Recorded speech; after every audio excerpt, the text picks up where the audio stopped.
कम अज़ कम दिल में नदामत हो, दिल में शर्मिंदगी हो, गुनाह का एहसास हो कि मुझसे गुनाह हो गया है। हज़रत सालबा रज़ियल्लाहु ताला अन्हु 16 साल का बच्चा मेरे आका सल्लल्लाहु अलैहि वसल्लम से मोहब्बत करता है। 16 साल की उम्र में नबी करीम सल्लल्लाहु अलैहि वसल्लम से इश्क किया, हुजूर से प्यार किया। मफ़हूमन हदीस पेश कर रहा हूँ, हुजूर का खादिम है, हुजूर की खिदमत करता है और हुजूर अकरम सल्लल्लाहु अलैहि वसल्लम जिस काम पर भेजते वो काम करने के लिए जाता। किसी सहाबी के लिए पैगाम देना होता, सालबा को हुजूर भेजते। किसी गैर मुस्लिम तक पैगाम पहुंचाना होता, हुजूर सालबा को भेजते। किसी चीज़ को खरीदना होता, हुजूर अकरम सल्लल्लाहु अलैहि वसल्लम सालबा को भेजते। सालबा हुजूर अकरम सल्लल्लाहु अलैहि वसल्लम के हुक्म पर अमल करते। लेकिन एक दिन मेरे आका सल्लल्लाहु अलैहि वसल्लम ने हज़रत सालबा, वो 16 ईयर ओल्ड हज़रत सालबा मेरे आका सल्लल्लाहु अलैहि वसल्लम किसी काम पर भेजते हैं।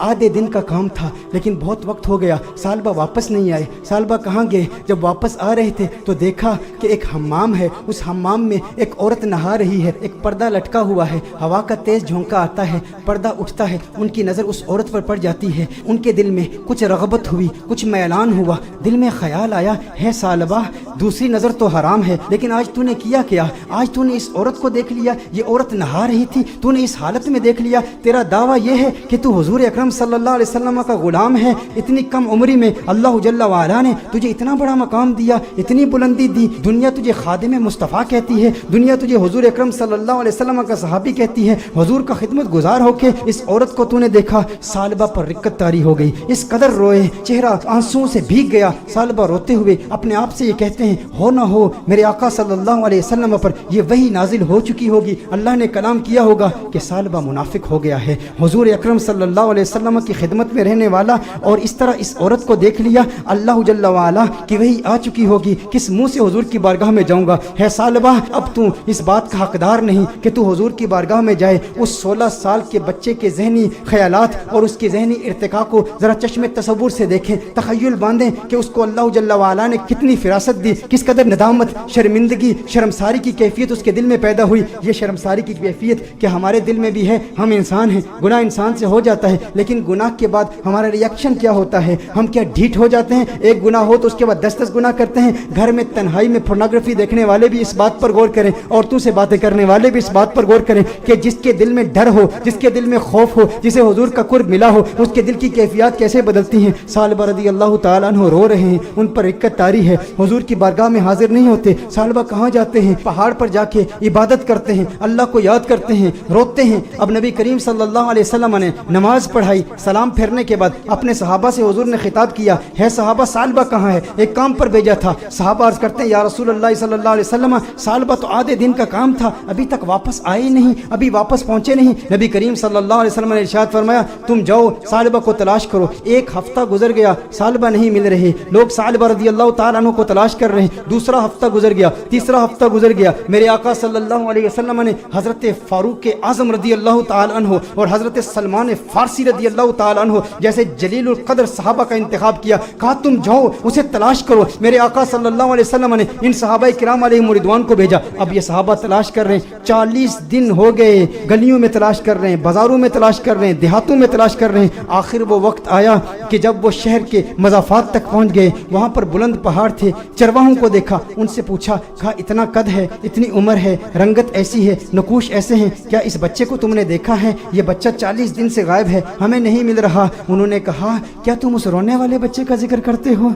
वो जो रोता बहुत है? कहा क्या मतलब? कहा उस रोने वाले बच्चे का जिक्र करते हो जिस पर हमेशा रिक्कत तारी रहती है? कहा क्या मतलब, कौन सा रोने वाला बच्चा? कहा जो तुमने उसकी डिस्क्रिप्शन बयान की है ना, जब हम रात को सोते हैं ना तो उन बुलंद पहाड़ों से एक बच्चे की रोने की आवाज़ें आती हैं, उसकी दर्द भरी आवाज़ हमारे सीने तक पहुंचती है, वो रोता है और रो रो के अल्लाह को पुकारता है, वो माफिया मांगता है, हमें पता नहीं उससे हुआ क्या है। कहा वो आपके पास कब आता है? कहा हम चरवाहे हैं, बकरियां चराते हैं, कभी कभी आ जाता है, बकरियों का दूध पीता है और चला जाता है। फारूक आजम ने फरमाया कब आएगा? कहा ये उसके आने का वक्त है, अभी आ ही रहा होगा। फारूक आजम रज़ियल्लाहु ताला अन्हु, सलमान फारसी रज़ियल्लाहु ताला अन्हु अलहदा होकर छुप जाते हैं कि कहीं सालबा ही ना हो। देखते हैं कि सालबा आ रहा है, सालबा आ रहा है तो रो رو رہا ہے, دودھ پیتا ہے پیالے میں, لیکن پیالے میں دودھ کے ساتھ اس کے آنسو بھی گر رہے ہیں. فاروق اعظم رضی اللہ تعالی عنہ فوراً باہر آتے ہیں, سلمان فارسی فوراً باہر آتے ہیں. او سالبہ تجھے کیا ہوا ہے؟ سالبہ تیرا چہرہ بدل گیا, اس قدر نحیف ہو گیا, اس قدر کمزور ہو گیا. سالبہ نے فاروق اعظم کو دیکھا, کہا نہیں نہیں میرے قریب نہیں آنا,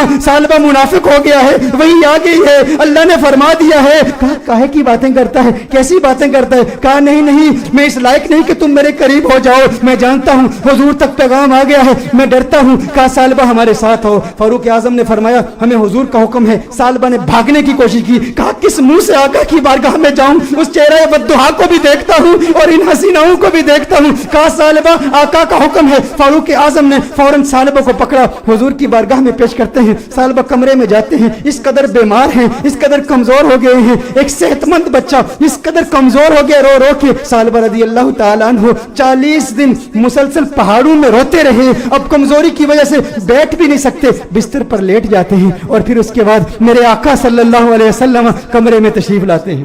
نبی کریم صلی اللہ علیہ وسلم جب کمرے میں تشریف لاتے ہیں, وہ کریم آقا ہیں, ان کی شان کریمی کے کیا کہنے, ان کی عظمتوں کے کیا کہنے. چہیتے سالبہ کو دیکھتے ہیں تو میرے آقا صلی اللہ علیہ وسلم بستر کے قریب تشریف لاتے ہیں, اس کے سر کو اٹھاتے ہیں, اپنی گود میں رکھتے ہیں. ارے کیا قسمت ہے اس صحابی کی. میں کہتا ہوں دوستو, گناہ ہو جائے لیکن گناہ کے بعد بھی شرمندگی بھی ایسی ہو, گناہ ہو جائے پھر گناہ کے بعد ندامت بھی ایسی ہو, گناہ ہو جائے لیکن گناہ کے بعد اپنے نفس کو سزا کا سلسلہ بھی ایسا ہو. اور پھر جب اللہ توبہ قبول کرتا ہے نا تو پھر قسمت عروج پہ ہوتی ہے, پھر اس کے مقدر یہ جھانکتے ہیں, اللہ ایسا کرم فرماتا ہے کہ اسے پھر آقا کی گود نصیب ہوتی ہے. میرے آقا ارشاد فرماتے ہیں اے سالبہ آنکھیں کھولو. سالبہ آنکھیں کھولتے ہیں, کہتے ہیں یا رسول اللہ, آقا میں گنہگار, میں سیاکار, آقا مجھے آپ کی گود ملی, میں اس قابل کہاں.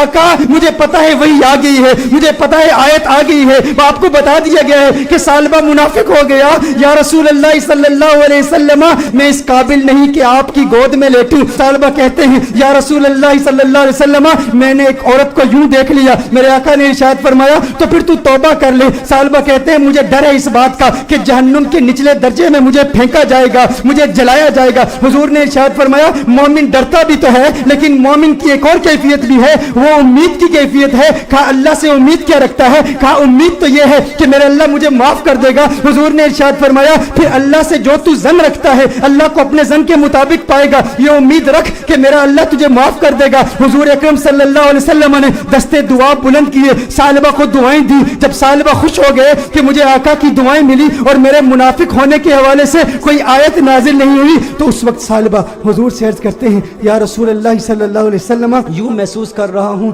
جیسے میرے جسم میں ہزاروں کیڑے رینگ رہے ہیں, اس قدر درد محسوس کر رہا ہوں. میرے آقا رونے لگے, یا رسول اللہ صلی اللہ علیہ وسلم آقا کیوں گریہ فرما رہے ہیں, آقا کیوں رو رہے ہیں؟ میرے آقا نے ارشاد فرمایا اے سالبہ تیری موت کا وقت آ گیا ہے, ملک الموت آ رہے ہیں, تیرے جانے کا وقت آ گیا ہے. سالبہ نے دیکھا ارے مقدر والا ہے وہ جس کی موت آقا کی گود میں ہو, کاش یوں موت آئے میرے ہم نشی نزاکا اور ہو جائے منظر ہنسی, کاش یوں موت آئے میرے ہم نشی نزاکا اور ہو جائے منظر ہنسی. وہ ادھر اپنی زلفیں سوارا کرے اور ادھر دم ہمارا نکلتا رہے. ارے کیسا قسمت والا ہے, آقا کی گود میں سالبہ کی موت واقع ہو گئی, سالبہ کی روح قفس انصری سے پرواز کر گئی. میرے دوستو یہی پیغام ہے, اگر چاہتے ہو آقا کا کرم ملے تو آج میلاد کی محفل کا یہ پیغام لے جاؤ کہ غم کا ایک سبب گناہ بھی ہے. اگر تم گناہوں سے توبہ کرو گے ڈپریشن ختم ہو جائے گی, حضور کا پیار ملے گا, حضور کی محبت ملے گی, حضور کا عشق ملے گا. والدین کو وقت دو, اپنے بچوں کو وقت دو, نمازوں میں استقامت حاصل کرو, گناہ جو کیے ان سے توبہ کرو, جو نمازیں قضا کی ہیں, جو روزے قضا کیے ہیں ان کی قضا عمری کرو, حسن اخلاق سے پیش آؤ. جو رشتہ دار ناراض ہیں صلہ رحمی کے جذبے کے ساتھ ان سے ملاقات کرو, وہ پوچھے کیا ہو گیا ہے, میرے گھر میں آج کیوں آیا ہے, کبھی نہیں آیا. کہا تجھے نہیں پتا کل کنز الہدیٰ میں محفل میلاد ہوئی تھی, آقا کا میلاد ہوا ہے اس لیے آیا ہوں. ارے جس سے مل رہا ہے ویسے تو تیرے چہرے پر 12 بجے ہوتے ہیں, آج مسکرا کیوں رہا ہے, کیوں مسکرا رہا ہوں؟ کل حضور کی میلاد کی محفل تھی, میلاد ہوئی ہے, میلاد نے مسکرانا سکھا دیا, میلاد نے زندگی گزارنا سکھا دیا, میلاد نے گناہ سے توبہ کرنا سکھا دیا, میلاد نے ڈپریشن سے بچنا سکھا دیا. میرے دوستو آؤ آج دل میں یہ پختہ ارادہ کرو ہم گناہوں سے بچیں گے.